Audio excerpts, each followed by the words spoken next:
नाज़रीन हंगामा भी हुआ, बदनज़मी भी, नाज़रीन शेलिंग भी हुई, पथराव भी हुआ, गाड़ियों और खिड़कियों के शीशे भी टूट गए, इल्जामात भी लगाए गए और इल्जामात के जवाब भी दिए गए। हुकूमत और मरियम नवाज दोनों के लिए आज का दिन सियासी हवालों से बहुत ही हंगामा खेज साबित हुआ। मरियम नवाज लाहौर में नैब के सामने पेश होने के लिए गई तो यह पेशी तसादुम में तब्दील हो गई। नैब दफ्तर के बाहर मुस्लिम लीग नून के कारकुन और पुलिस एहलकार आमने सामने आ गए। पुलिस ने आगे बढ़ने से रोका तो लीगी कारकुन मुश्तइल हो गए और पुलिस पर पथराव किया। पुलिस ने भी जवाबी पथराव किया और लाठीचार्ज हुआ।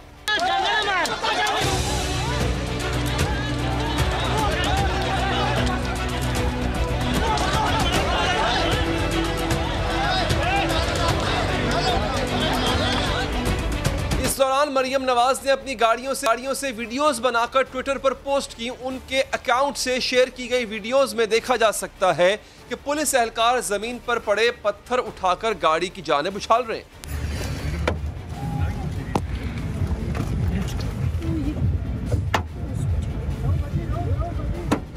एक और वीडियो में मरियम नवाज ने कहा कि पुलिस के पथराव से उनकी बुलेट प्रूफ गाड़ी का शीशा टूट गया है। साथ ही उन्होंने ये भी सवाल किया कि अगर बुलाने वाले इतना डरते हैं तो फिर बुलाते क्यों। देखिए, मेरी गाड़ी पे पथराव करके पुलिस ने मेरी गाड़ी का शीशा तोड़ दिया और ये एक बुलेट प्रूफ गाड़ी है जिसका शीशा तोड़ दिया है। ये पुलिस पथराव कर रही है, शेलिंग कर रही है। भाई, अगर आप इतना डरते हैं मुस्लिम लीग नून से, आप इतना डरते हैं नवाज शरीफ से, आप इतना डरते हैं मरियम नवाज से, तो फिर आप मरियम नवाज को बुलाते क्यों हैं? हंगामा आराई की वजह से कई घंटे तक सूरत हाल कशीदा रही, जिसके बाद नैब ने मरियम नवाज की पेशी मंसूख कर दी और मुस्लिम लीग नून के कारकुनों के खिलाफ मुकदमा दर्ज कराने का ऐलान कर दिया।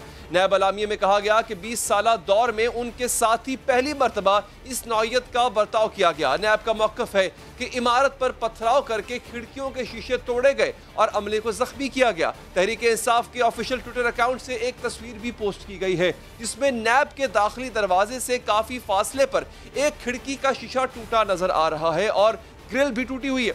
ऐसी फुटेजेस भी सामने आई जिनके हवाले से दावा किया जा रहा है कि नून लीग के काफिले में शामिल गाड़ियों में पत्थर रखे गए थे। काली रंग की एक गाड़ी में शॉपिंग बैग्स देखे जा सकते हैं जिनके बारे में कहा जा रहा है कि पत्थरों से भरे हुए हैं और बाद में कारकुन इसी गाड़ी से कुछ निकाल कर पुलिस की तरफ उछालते देखा जा सकता है और यही काली गाड़ी पुलिस की जानिब से खड़ी की गई रुकावटें तोड़ती भी नजर आ रही है।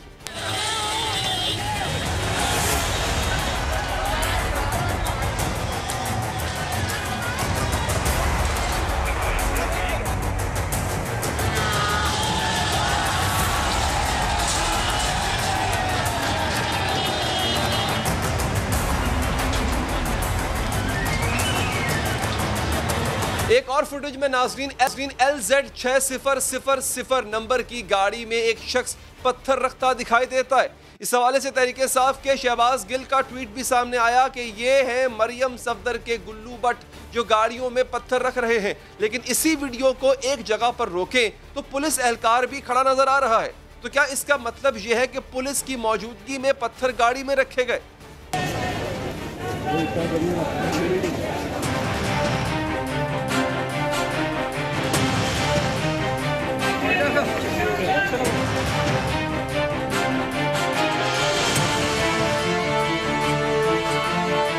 अपोजिशन के सीनियर रहनुमा मौलाना फजलुर रहमान ने गाड़ियों में पत्थरों की मौजूदगी का दिलचस्प जवाब पेश किया और इस सारे मामले को एक शरारत का नतीजा करार दिया।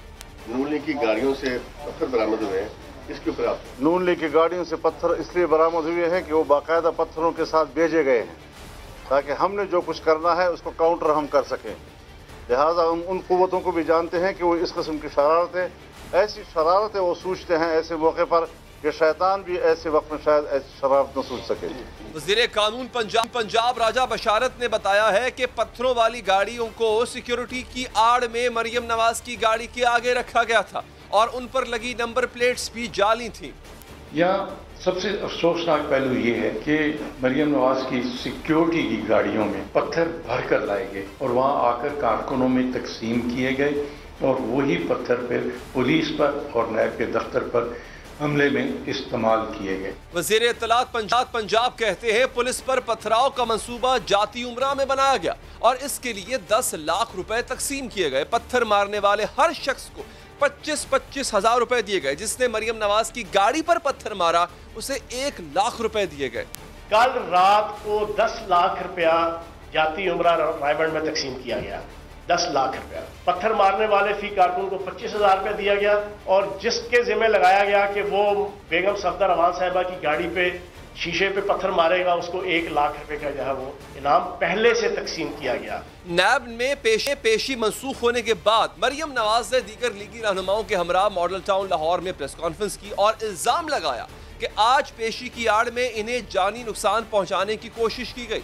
अगर ये बुलेट प्रूफ गाड़ी ना होती तो शीशा टूटता और उसके बाद जो ईंटे नुमा पत्थर उन्होंने फेंके वो सब मेरे सर पे लगते क्योंकि मैं फ्रंट सीट पे बैठी हुई थी और शायद वो क्लियरली मुझे जानी नुकसान पहुंचाने की एक कोशिश थी या जानी नुकसान पहुंचता या मेरी हेड इंजरी हो सकती थी जिसमें मैं अभी अस्पताल में शायद पड़ी होती। नाज़रीन, ये पत्थर कौन लाया, ये पत्थर कहां से आए, किस तरह प्लानिंग हुई, क्या आज वाकई ही कारकुनान का नैब के दफ्तर के बाहर जमा होना प्लानिंग का हिस्सा था या नहीं, बात करेंगे समा न्यूज़ के नुमाइंदे आरिफ मलिक से। आरिफ मलिक, ये बताइएगा ये खबर क्या है एग्जैक्टली? पत्थर तो हमने देखे, शॉपर्स भी देखे, उनका बरसना भी देखा, लेकिन इसके असल कहानी, पीछे की कहानी क्या है? आज जो मरियम नवाज की नैब ऑफिस में पेशी थी उसमें समा ने दिन के वक्त ये सब कुछ चलाया भी और सब कुछ सामने भी लेकर आया, जिसके अंदर कुछ फुटेजेस जिसमें नून लीग के कारकुन और MPs उसमें शामिल थे जो पत्थर रखे हुए थे गाड़ियों के अंदर। 3 से 4 गाड़ियों के अंदर उन्होंने शापर में पत्थर डाल के रखे हुए थे। तो ये प्लान जो हमारे ज़राए के मुताबिक प्लान रात को तैयार किया गया कि वो इस शक्ल में जो है वो तैयार होकर पत्थर डालकर शापर में गाड़ियों में डालकर मरियम नवाज के काफ़िले की शक्ल में साथ साथ जाएंगे और वहाँ पर धक्कम पेल होगी तो वहाँ पे पत्थरों का इस्तेमाल किया जाएगा। ये प्लानिंग जो है ये मिर्ज़ा जवेद MP हैं, ये जाती उम्रा के हल्का, ये जो रायवंड का हल्का वहीं से ये MP है, उनके घर में ही ये प्लानिंग जो है वो की गई है। उनके मुलाजमीन इसमें शामिल थे। रात को इन्होंने जैसे पत्थर वगैरह शापर में डाले हैं और प्लानिंग के तहत उन गाड़ियों के अंदर रखे हैं। इससे कबल जो आपको मैं बताऊं तो पहले पार्टी ज़राए के मुताबिक जब नैब ने मरियम नवाज को कॉल की तो मरियम नवाज ख़ुद पेश होने नहीं चाह रही थी। उनके वकील मरियम नवाज ने अपने वकील को कहा था कि वो 11 अगस्त को जाएगा नैब के दफ्तर और वो जो सवालात वो पूछेंगे उनके जवाबात या जो भी उनके डॉक्यूमेंटेड जवाबात होंगे वो वहाँ पे पेश कर देंगे। लेकिन एक दिन के बाद जो है वो पार्टी की मुशावरत हुई है इसके ऊपर कि मरियम नवाज अगर नैब ऑफिस जाती हैं, अगर वकील जाता है तो तब क्या सूरत हाल होगी, अगर मरियम नवाज जाएगी तो क्या सूरत हाल होगी। ये उधर जब गुफ्तगू हुई है पार्टी के अंदर तो पार्टी ने इंसिस्ट किया कि मरियम नवाज जाएगी। अब ये नहीं पता चल पा रहा है कि क्या शहबाज शरीफ ने इंसिस्ट किया या नवाज शरीफ ने इंसिस्ट किया कि मरियम नवाज को जाना चाहिए। लेकिन ये ज़राए का कहना है कि पहले मरियम नवाज ने मना कर दिया था कि वो नैब ऑफिस नहीं जाएंगी, वकील उनका जाएगा, लेकिन बाद में डिसाइड हुआ कि मरियम नवाज जाएंगी और काफ़िले की शक्ल में जाएंगी। कारकुनों को बुलाया जाएगा, सीनियर रहनुमाओं को बुलाया जाएगा। ये तक डिसाइडेड था कि कौन सा रहनुमा कहाँ पर पहुँचेगा। राना सनाउल्लाह, मियाँ जवेद लतीफ़, दानियाल अजीज़, मोहम्मद ज़ुबैर ये नैब ऑफिस के बाहर पहुँचेंगे। जो दूसरे सीनियर रहनुमा खुर्रम दस्तगीर हैं, तलाल चौधरी हैं, परवेज़ रशीद हैं, मरियम औरंगज़ेब हैं, वो जाती उम्रा पहुँचेंगे। और इसी तरह कारकुन भी डिवाइडेड थे कि जो लाहौर से जो लोकल कारकुन थे वो नैब ऑफिस के बाहर पहुँचे, जो रायवंड से ताल्लुक़ रखने वाले कारकुन थे और जो दीगर अजलात से रखने वाले कारकुनों का ताल्लुक़ था वो जाती उम्रा वहाँ पर पहुँचे। तो ये बाकायदा तौर पर प्लानिंग तैयार की गई थी कि कल वहाँ पर पहुँचेंगे और वहाँ पर धक्का पेल होगी, वहाँ पर पथराव भी होगा और यहाँ नून लीग की तरफ से क्योंकि तैयारी करके जाएंगे तो वहाँ पर मुकाबला किया जा सकेगा। आपको एक चीज़ और बताता चलूँ कि ये जो बैरियर जो है ये सुबह के वक्त सुबह के लगे हुए थे नैब ऑफिस के बाहर। ठोकर न्याज बे के जो गुजरगाह है वहाँ से नैब ऑफिस की तरफ से वहाँ पर सुबह के टाइम के लगे हुए थे, बैरियर लगाए गए थे। सुबह के वक्त भी कारकुनों को रोका जा रहा था, वहाँ पे भी ख़वातीन कारकुन भी वहाँ मौजूद थी, लोग रोका जा रहा था, आगे नहीं जाने दिया जा रहा था। लेकिन सुबह के वक्त ऐसा कुछ नहीं दिखाई दिया। लेकिन जैसे ही मरीम नवाज़ वहाँ पर पहुँचती हैं तो उसके बाद जो है वो कारकुन मुश्तिल होते हैं, वो पत्थर निकाल लेते हैं गाड़ियों से और वो पुलिस के एहलकारों के ऊपर बरसाना शुरू कर देते हैं। कुछ फिर जवाबी कार्रवाई में पुलिस एहलकारों के ऊपर शेलिंग भी की है और वो उन्हें रोकते भी रहे हैं। तो ये तमाम तर सूरत हाल जो आपने मेरे से सवाल किया कि ये किस तरह प्लानिंग तैयार हुई है, तो ये प्लानिंग मिर्ज़ा जवेद के घर में तैयार हुई है और उन्होंने बाकायदा तौर पर शापर बनाए हैं। फिर बाद में उन्होंने सुबह के वक्त जो गाड़ियां उनके हैंड ओवर की गई थी उन गाड़ियों में उन पत्थरों को पहुँचाए हैं और फुटेज में भी आप देख सकते हैं कि मिर्ज़ा जवेद उन गाड़ियों के पास मौजूद हैं और वो बाकायदा तौर पर चेक करके और उन लोगों के दरवाजे बंद कर रहे हैं कि आप लोग अब रेडी हो गए हैं, आप लोग अब काफ़िले के साथ शामिल हो जाना। तो ये प्लानिंग जो है ये कल रात जो है मिर्ज़ा जवेद के घर के अंदर तैयार की गई थी। अच्छा मलिक साहब, मुझे ये बताएं कि ये सब कुछ मिर्ज़ा जावेद साहब खुद तो नहीं कर सकते, ना खुद फैसला ले सकते हैं, तो उनको किसने कहा था, उनको किसकी इंस्ट्रक्शन थी ये सब कुछ करने की कि पत्थर लेके जाना है और पथराव करना है और कारकुनानों के हाथों में पत्थर देने हैं? जी देखें, पंजाब के सदर हैं राना सनाउल्लाह, लाहौर के सदर है परवेज़ मलिक, सेक्रेटरी जनरल हैं ख्वाजा इमरान नज़ीर।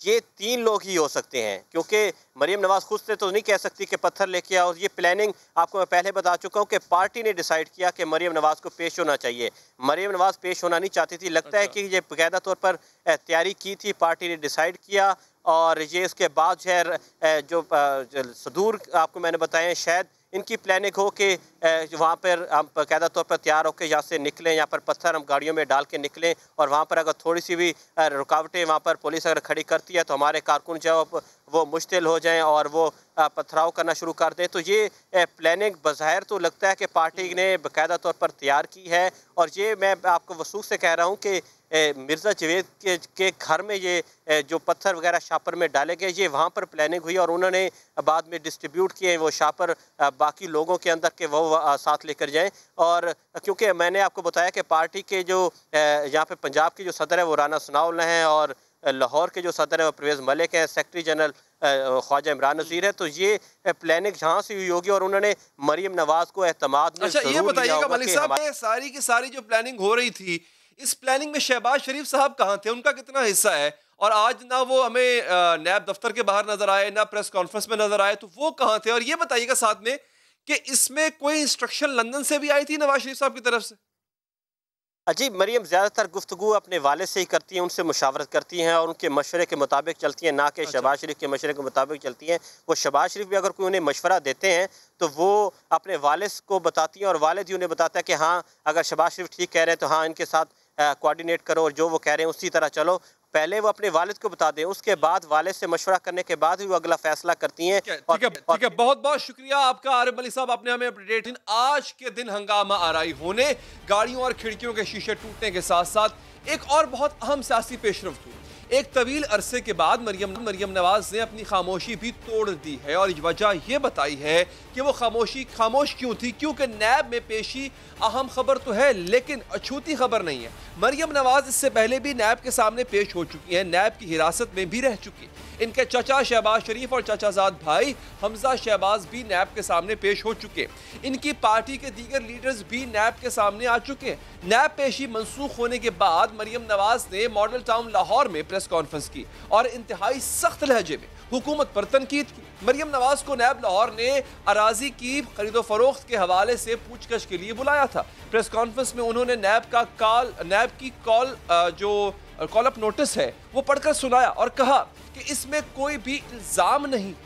मीडिया के जरिए बड़े चालाकी के साथ बगैर ब्लैक एंड वाइट में कोई चीज़ लाए हुए मीडिया को इंफॉर्मेशन रिलीज़ की और ये इशारतन ये कहने की कोशिश की गई, जो रंग उसको मीडिया पे दिया गया नैब की तरफ से अनऑफिशियली, कि शायद कोई ज़मीन है जो मैंने सस्ते दामों ख़रीदी है और उसमें कोई शायद मैंने किसी की ज़मीन पे कब्जा किया है। मरियम नवाज के खिलाफ नैब ने जिस केस की तहकीकात शुरू की है, इसका इशारा वज़ीर आज़म के मावन खुसूसी बराए एहतसाब शहजाद अकबर उस साल अप्रैल में दे चुके हैं।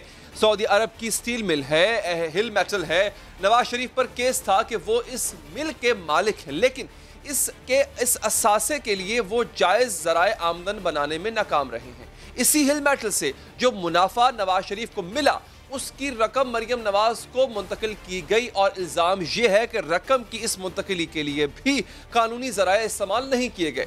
इस रकम से ज़मीन खरीदी गई और इल्ज़ाम के मुताबिक ज़मीन खरीदते हुए बताया गया कि इसे सिर्फ खेती बाड़ी के लिए इस्तेमाल किया जाएगा, ताहम बाद में वो ज़मीन उन मकासद के लिए इस्तेमाल नहीं की गई।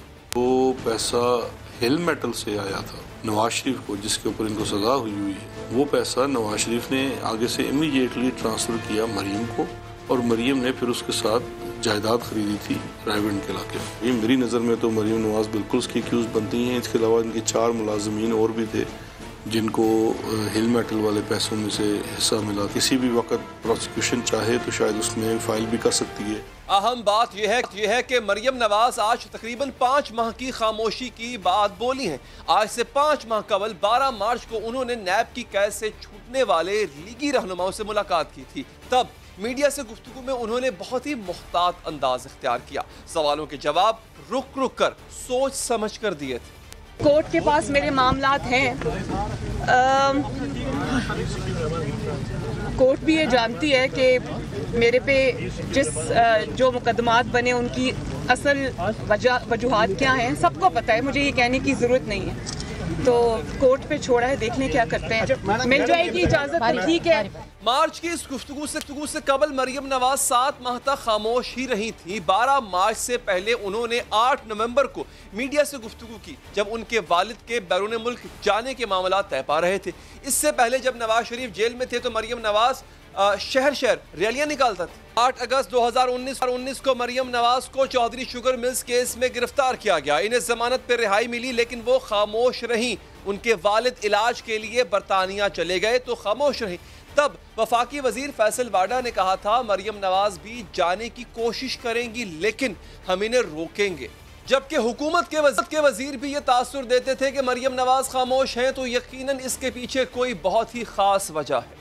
लेकिन आज की प्रेस कॉन्फ्रेंस में मरियम नवाज ने बताया है कि वो क्यों खामोश रही। मरियम नवाज ने बताया कि हुकूमत ने इन्हें यरगमाल बनाकर रखा हुआ है, अगर वो कुछ बोलेंगी तो नवाज शरीफ को नुकसान पहुंचाया जाएगा। मुझे इधर एज हॉस्टेज रखा हुआ था कि अगर मैं कोई बात करूं तो वहां पर वो मियाँ साहब को नुकसान पहुंचाने की कोशिश करें। मैं आपने कहा कि मैं खामोश क्यों, कभी हमने बोल के उनको एक्सपोज किया और कभी खामोश रह के हमने उनको ज्यादा एक्सपोज किया। लेकिन हकायक मरियम नवाज के इस बयान को झुठलाते हैं। अगर मरियम नवाज की खामोशी की वजह ये खौफ है कि उनके वालिद को नुकसान पहुंचाया जा सकता है, तो जब उनके वालिद पाकिस्तान में कैद थे वो उस वक्त रैलियों से खिताब क्यों किया करती थी? उसके साथ साथ मरियम नवाज ने अपने वालिद की खामोशी की वजह भी बताई है और वोट को इज्जत देने का नारा भी फिर से लगा दिया। मियाँ साहब खामोश नहीं है, लेकिन मियाँ साहब ने अपने हिस्से का सारा काम कर दिया। मियाँ साहब ने वो कुर्बानियाँ दी जो 72 साल में किसी सियासी लीडर ने कुर्बानी नहीं दी। पार्टी का एक ही बयानिया, जो नवाज शरीफ का बयानिया है और जो वोट को इज्जत दो का बयान। मरियम नवाज के मीडिया पर बयानात का सिलसिला पुरस्रार सा है। कभी अचानक बोलना शुरू हो जाती हैं, कभी अचानक खामोश हो जाती। आज की प्रेस कॉन्फ्रेंस में उन्होंने इतना जारहाना अंदाज क्यों इख्तियार किया? आज नैब पेशी के वक्त जो हंगामा आराई हुई, इसका जिम्मेदार कौन था और इसकी जरूरत क्या थी? इन सब सवालों के जवाब लेंगे हमारे साथ नून लीग के सीनियर रहनुमा जनाब राना सनाउल्लाह साहब। राना साहब शुक्रिया। सिर्फ मुझे पहले तो ये बताइएगा, मरियम साहिबा ने एक जुमला अदा किया कि अगर वो कुछ कहेंगी या वो खामोश इस वजह से थी कि अगर वो कुछ बोलती तो उसका नुकसान उनके वालिदैन मियाँ साहब को लंदन में उठाना पड़ता।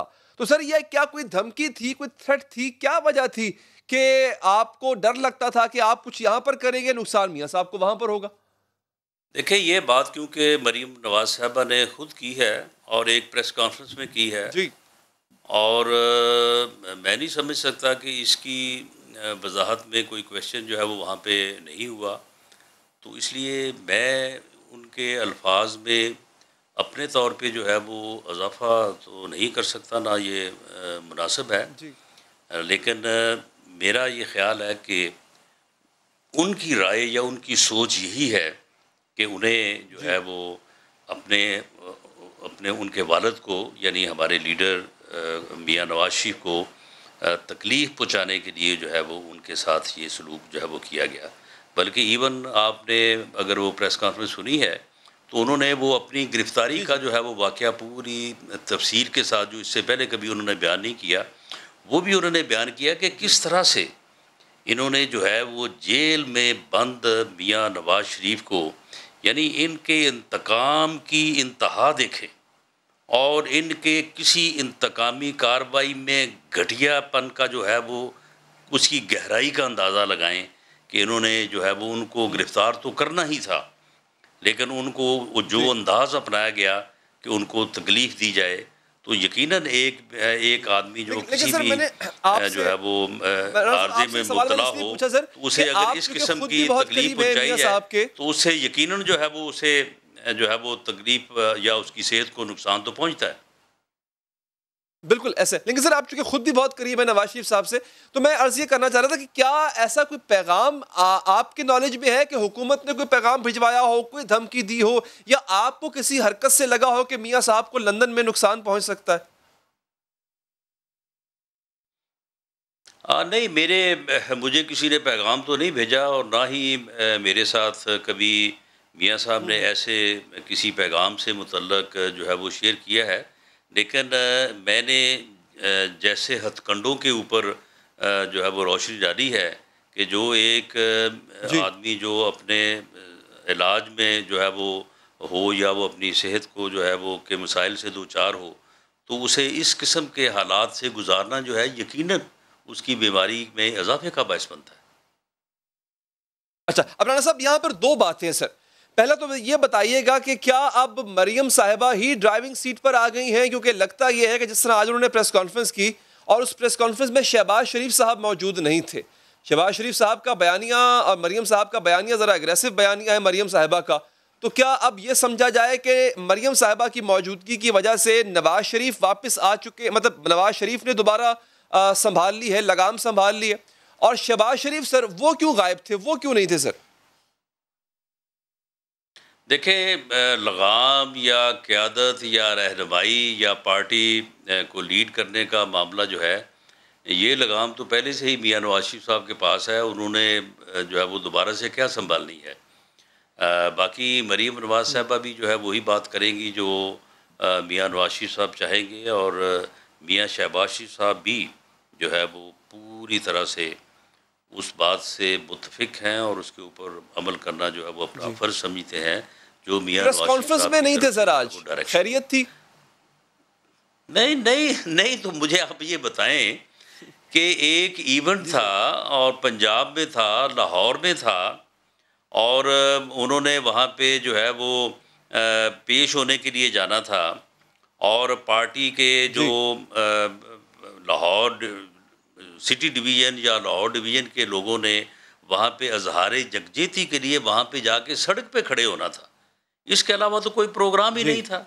ये तो सारा इन्होंने जब आज हम सुबह उस तरफ जाने लगे हैं तो हमें पता चला कि इन्होंने तो जो नैब ऑफिस को जो है वो चारों तरफ को 2-2, 2.5 मील से जो है उसको वो इन्होंने बिल्कुल जो है वो लॉकडाउन कर दिया है। कोई किसी को गुजरने नहीं दे रहे, लेकिन सर और वहाँ पे ट्रैफिक जो है वो खुद इन्होंने उठा दी ताकि लोग जो है वो खज्जल हों, खराब हो। थी सर, हमारे सारे लोग जो है वो बड़ी ग्रेव सिचुएशन थी सर, पैदल चल के पहुंचे। मैं खुद वहां पे पैदल चल के गया सर जी, मैंने देखा सर। लेकिन सर हुआ ये कि ईंटें भी थी, पत्थर भी थे। इल्जाम ये भी लगा कि वो ईंटें पत्थर जो है वो आपके अपने लोग शॉपर्स में भर के लाए थे सर। लेकिन सर इसकी वीडियोस भी बाद में सामने आ गई। मुझे ये कहा गया, मुझे कहा गया कि जी आपके एक MP हैं मिर्जा जावेद, उन्होंने जो है उनकी गाड़ी में जो है वो पत्थर की जो है वो थैलियाँ थी।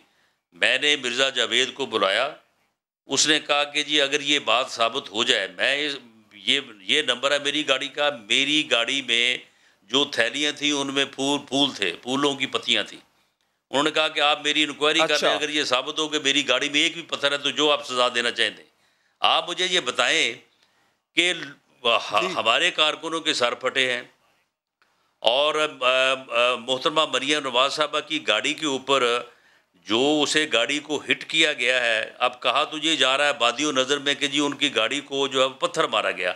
आप मुझे बताएं कि जो जेन्युइन बुलेट प्रूफ गाड़ियां हैं उनके शीशे पत्थर से जो है वो क्रैक या ब्रेक हो जाते हैं। अगर ये ऐसे ब्रेक होते हैं तो फिर तो कोई मसला ही ना हुआ, फिर तो ये बुलेट प्रूफ गाड़ियां जो है वो सर, वो पुलिस वालों ने भी तस्वीरें जारी कर दी हैं अपने एहलकारों की जिनके सर फटे हैं, सिक्योरिटी पर्पस की हुई।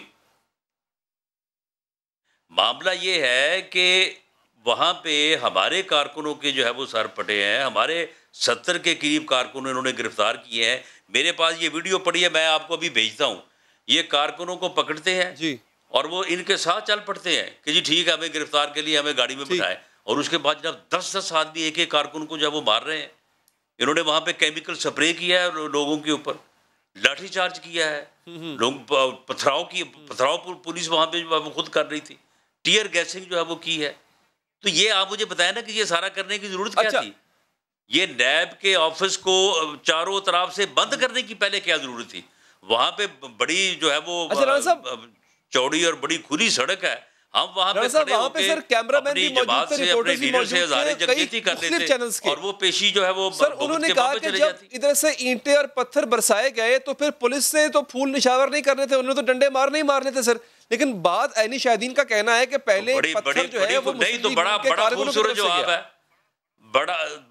बड़ा खूबसूरत जवाब है कि फिर जब आप एक तरफ से जो है वो केमिकल स्प्रे करेंगे, लोगों के ऊपर टीयर गैसिंग करेंगे, लोगों को ऊपर लाठीचार्ज करेंगे, तो फिर क्या आगे से फिर आपके ऊपर फूल बरसाए जाने थे? फिर ये बात तो फिर दूसरी तरफ भी तो इसी तरह से आती है ना। लेकिन ये हुआ क्यों? नहीं सर, वो तो फिर ऐसे किया क्यों? रिएक्शन किया वो लोग, कह रहे हैं उनकी गाड़ी आ रही थी, उनकी गाड़ी को ये आने देते गेट के ऊपर, और गेट से अगर हम जबरदस्ती अंदर दाखिल हो रहे होते और नैब के गेट को नुकसान पहुंचता तो ये हमारे जुम्मे डालते ही। इन्हें क्या जरूरत थी वहां पे उनको? मुझे सर ये बताइएगा, इन्हें क्या जरूरत थी? शहबाज शरीफ साहब भी पेश होते हैं, हमजा साहब भी पेश होते हैं, तब कभी ऐसा वाकया नहीं हुआ। जब मरियम साहिबा पेश होती हैं तब कारकुनों में इश्तियाल क्यों पाया जाता है? देखें, मियाँ शहबाज शरीफ साहब भी इससे पहले पेश होते रहे हैं, और वहाँ पे लाहौर के कारकुन जो है, ये हाई कोर्ट में मैं उनकी तमाम तारीखों के ऊपर गया हूँ, वहाँ पे भी अच्छी खासी जो है वो कारकुनों की तादाद होती है। लेकिन ये काम ये जब भी करेंगे, अब अगर ये हाई कोर्ट को जो है वो चारों तरफ से, जब इन्होंने मियाँ शहबाज शरीफ साहब ने पेश होना था बेल फॉर अरेस्ट के लिए, इन्होंने चारों तरफ से उसे जो है वो सील किया था, तो उस वक्त भी वहाँ पे जो है वो हंगामी सूरत हाल वो जब वो पैदा हुई थी, और पुलिस से जो है वो वहाँ पे वकला की भी मेरी गाड़ी को रोका गया, तो वहाँ पे सूरत हाल जो है वो कशीदा हुई थी। मामला ये है कि इन्होंने आज ये सारा जो किया है, अगर ये ना करते तो वहाँ पे लोग सड़क के ऊपर खड़े होके एक जमहूरी तरीके से, पुरअमन तरीके से अपनी लीडर के साथ, अपनी जमात के साथ हज़ारे यकजहती करते। वो अंदर जाती, जाके इनके सवालात के जवाब या जो भी उन्होंने रिकॉर्ड पेश करना था पेश करके वापस आ जाती। लेकिन मैं आपको ये भी बता दूं कि आज से 2 माह 6 माह साल पहले बहुत फ़र्क है। नैब जो है वो अपनी क्रेडिबिलिटी लूज़ कर चुका है, अब इसे एज इंस्टीट्यूशन कोई नहीं मानता। ये एक गवर्नमेंट का पॉलिटिकल इंजीनियरिंग का हथियार है। ये मैं नहीं कह रहा, ये इस मुल्क की अदालत उज़्मा कह रही है, ये इस मुल्क की जो आला अदालतें हैं वो कह रही हैं। अब ये नैब जो है अगर ये खेल खेलेगा, उसके बहुत ही जो है वो बुरे जो है वो राणा साहब, भतीजी की गाड़ी पर हमला हुआ और ईंटें बरसाई गई और न जाने क्या क्या सर, तो प्रेस कॉन्फ्रेंस में उम्मीद कर रहे थे कि शहबाज शरीफ भी होते साथ, भतीजी के साथ बैठे होते, क्योंकि एक बहुत बड़ा सानिया हुआ उनके साथ। नहीं, ये आप जो है वो कोई घर बैठे को उम्मीद करता रहे तो करता रहे। हम जब वहाँ नैब के जो हमारा प्रोग्राम था नैब ऑफिस का, सिंपल जमात और अपनी लीडर से इज़हार यकजहती के लिए लोगों का। बिल्कुल ठीक है, बहुत बहुत शुक्रिया राना सनाउल्लाह साहब आपके वक्त का। एक वक्फा लेंगे, वक्फे के बाद क्या वजह है कि के इलेक्ट्रिक एक ऐसा इदारा है कि कराची में उसकी मौजूदगी लोगों की मौत का सबब क्यों बन रही है? आज सुप्रीम कोर्ट ने भी बड़ी सरजनिश की, इसी पर बात करेंगे वक्फे के बाद।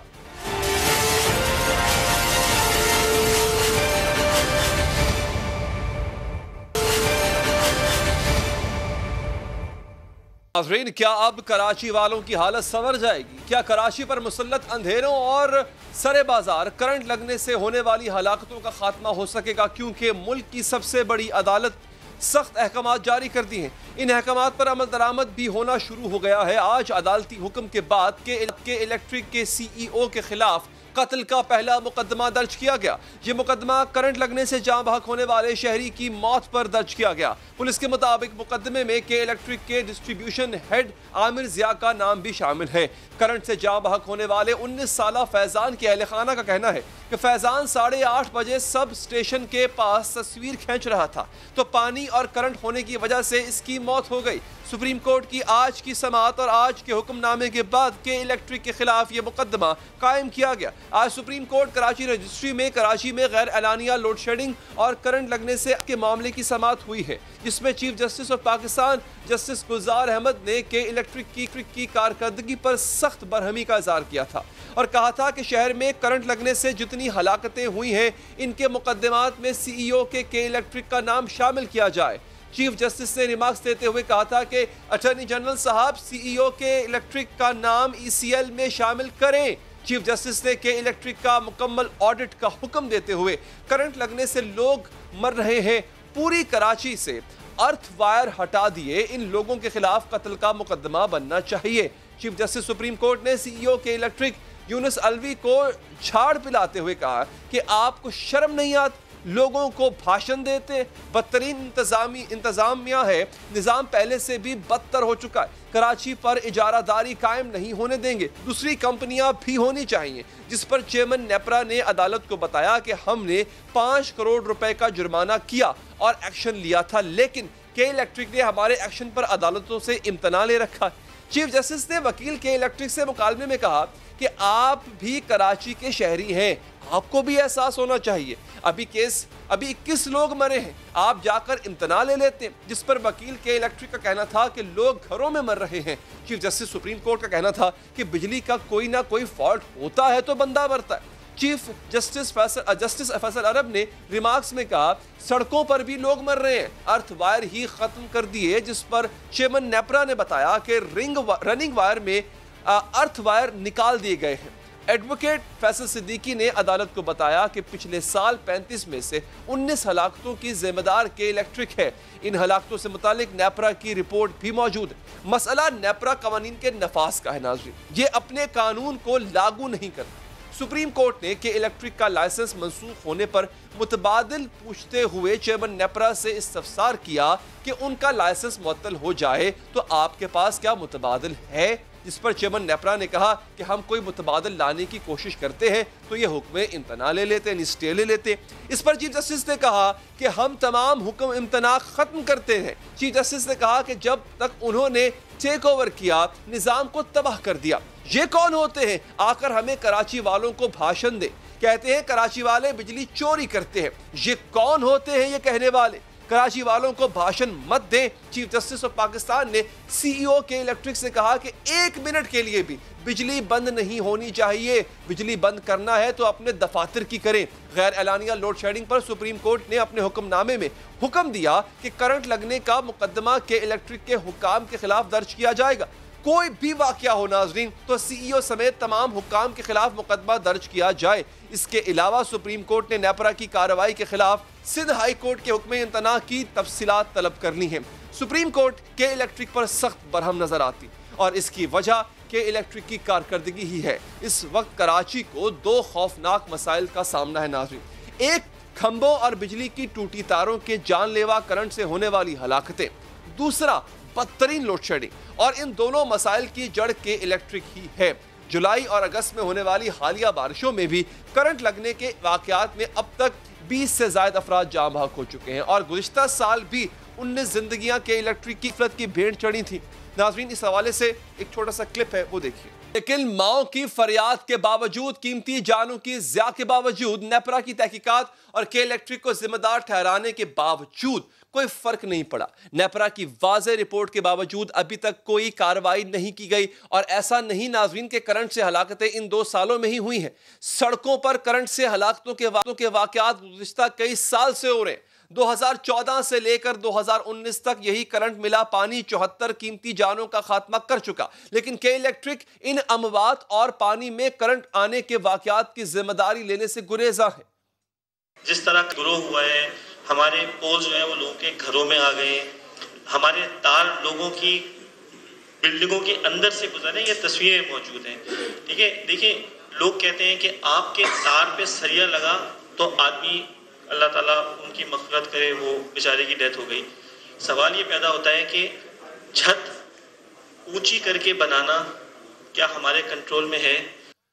अब मामला यह है कि एक तरफ के इलेक्ट्रिक के खंभों से बिजली गली में खड़े पानी में तो जा रही है, लेकिन घरों से गायब है। सुप्रीम कोर्ट इस हवाले से सख्त हुक्मनामा जारी कर चुकी है, लेकिन क्या इससे मसला फौरी तौर पर हल हो सकेगा? क्योंकि मामला सिर्फ बिजली की दस्तयाबी का नहीं, बल्कि बिजली के बोसीदा तरसीली निज़ाम का भी है, जो बिजली का बोझ उठाने से भी कासिर है और शहरियों का तहफ़्फ़ुज़ भी सवालिया निशान बना हुआ है। नाज़रीन, इस हवाले से हमने कोशिश की कि इलेक्ट्रिक के तर्जुमान से रब्ता करें। रब्ता करने के बाद हमने कोशिश की कि वो प्रोग्राम में आए, लेकिन उन्होंने हमारे किसी भी राब्ते का जवाब नहीं दिया। इसी हवाले से हम बात करेंगे। जवाब तो उन्होंने खैर दिया, लेकिन आने से इनकार कर दिया। बात करेंगे, हमारे समा न्यूज़ के नुमाइंदे हमारे साथ मौजूद हैं, उनसे बात करते हैं। अशरफ खान, ये बताइएगा वजह क्या है? मतलब ऐसी कौन सी एक गलती है जो के इलेक्ट्रिक बार बार करती है, सुधरने का नाम नहीं लेती है, जिसकी वजह से लोगों की जानें खतरे में पड़ जाती हैं? सुप्रीम कोर्ट ने भी आज बड़े सख्त अल्फाज इस्तेमाल किए।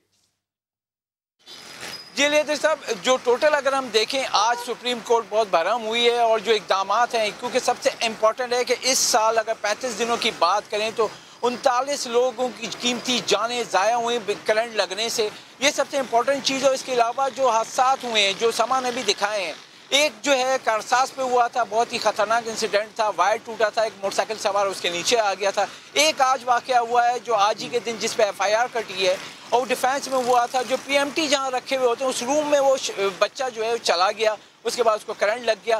गेट क्यों नहीं था, ये वो सवालात हैं। उसके ऊपर जो है डिफेंस में जो थाने में FIR कटी है और जो CO जो के इलेक्ट्रिक है मोने सेल्वी, वो उनका भी नामजद है और बाकी जो अफसरान हैं उनके खिलाफ भी एक्शन लेने का कहा गया है। लेकिन अगर हम देखें ओवरऑल हैदर साहब, जो टोटल के इलेक्ट्रिक का क्या इकदाम है, के इलेक्ट्रिक के जो सप्लाई की बात करें, शहर में 26 लाख सारिफीन हैं जिसको के इलेक्ट्रिक जो है बिजली सप्लाई करता है। के इलेक्ट्रिक का बिन कासिम 1 और 2 प्लांट है और जो पैदावारी इस्तेदाद है 2260 मेगावाट है और ये आउटसोर्स से यानी बाहर से IPP निजी बिजली घर NTDC जो बिजली लेता है वो 1180 मेगावाट है। तो अगर हम देखें जो इसकी प्रोडक्शन कैपेसिटी है वो 1800 या 1850 मेगावाट से ऊपर नहीं गई है। इस वक्त शहर की जो तलब है वो 3150 मेगावाट यहाँ पे मसला प्रोडक्शन कैपेसिटी से ज्यादा जो है वो है इनकी एफिशिएंसी का, इनके स्ट्रक्चरल एफिशिएंसी का। मतलब क्या इनका स्ट्रक्चर इतना नाकारा, बोगस और पुराना है, तारें हों, खंबे हों, क्योंकि लोग जो मर रहे हैं बेचारे वो अक्सर तो इन्हीं वजूहात की वजह से मर रहे हैं। जी, ये जो वजूहात हैं उसी में देखें, जो इन्होंने मेटल के वायर थे वो चेंज किए, एल्युमिनियम के वायर लगाए, तो जो घरों में जो कनेक्शन आ रहा है वो कॉपर का होता है और जो खंभों पे लगे हुए एल्युमिनियम का है। जो हीट कंडक्ट होते हैं, जो माहिरीन का कहना है, उसकी वजह से वो तार ब्रेक होता है, उसकी वजह से हादसात भी होते हैं। जैसे बरसात होती है तो कई मुकामात पे तार टूटने के वाक़यात होते हैं और उसको रिपेयर करने में कई घंटे लग जाते हैं। लोग जो हैं वहाँ फ़ोन करते रहते हैं। यहाँ पे ये होता है कि सिर्फ फीडर ट्रैप कर दिया जाता है, लेकिन जो वायर चेंज करने में काफ़ी वक्त लगता है। इसकी वजह से जो हादसात होते हैं वो अगर देखा जाए तो वायर टूटा हुआ है और जो कोई अगर शिकायत। ठीक है अशरफ खान, बहुत बहुत शुक्रिया, आपने हमें अपडेट किया। एक वक्फा लेते हैं, वक्फे के बाद नाज़रीन, सदर ट्रंप एक प्रेस कॉन्फ्रेंस कर रहे थे। उस दौरान व्हाइट हाउस के बाद फायरिंग होती है। फायरिंग करने वाला कौन था, उस दौरान क्या हुआ, आपको बताएंगे इस वक्फे के बाद।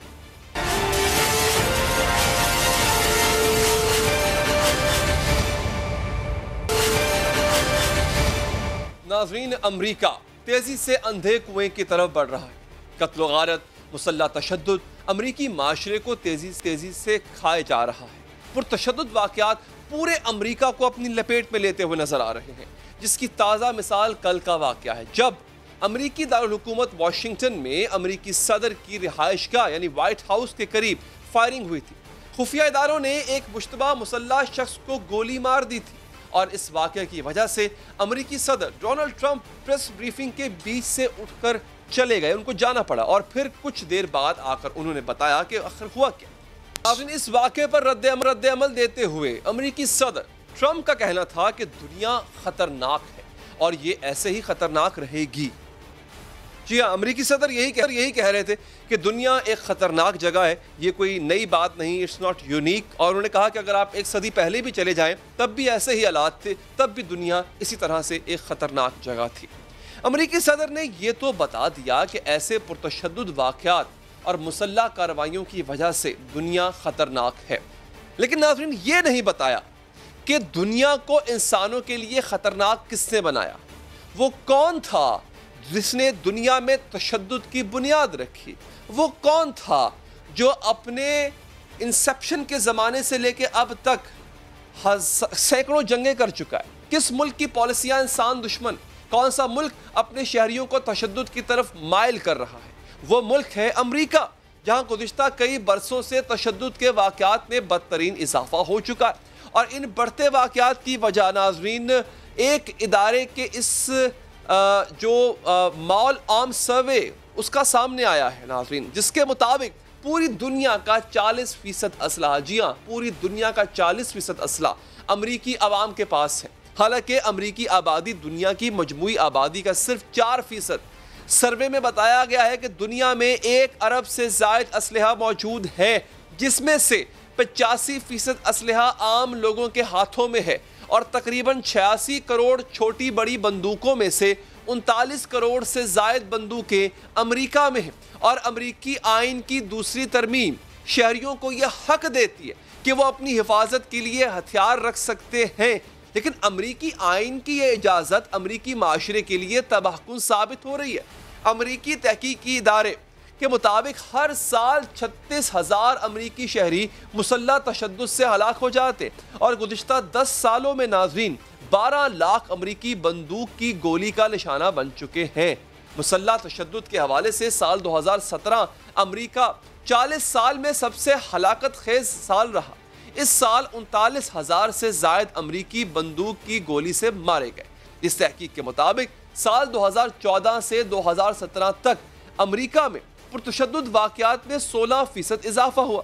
इस बढ़ते तशद्दुद के खिलाफ अमरीका में आवाज़ें भी उठ रही हैं नाज़रीन। 2018 में अमरीकी रियासत केंटकी के एक स्कूल में फायरिंग के वाक़े में 20 से ज़ायद बच्चों का कत्ल कर दिया गया था, जिसके बाद पूरे अमरीका में असलहे की फ़रोख्त के खिलाफ एहतजाज और मुजाहरे फूट पड़े थे।